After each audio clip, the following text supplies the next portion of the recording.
এবার আজরাইল ডেকে ডেকে বললেন, ইয়া রাসূলুল্লাহ, ওগো আখির জামানার পয়গম্বর,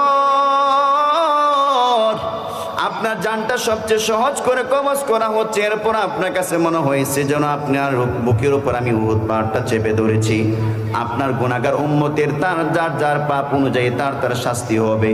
যেই বান্দা বেশি পরিমাণ গুনাহ করবে আর যেই বান্দা যেই পরিমাণ নেক আমল করবে, তার জানটাও তত পরিমাণ সহজতার সাথে তার জানটাকে কবজ করে দেওয়া হবে।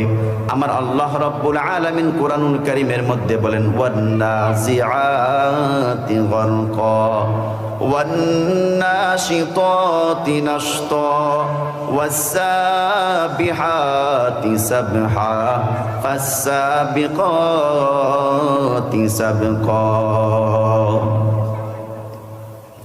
আমার আল্লাহ তাআলা কোরআন শরীফের মধ্যে আল্লাহ ডেকে ডেকে বলে, ও দুনিয়া।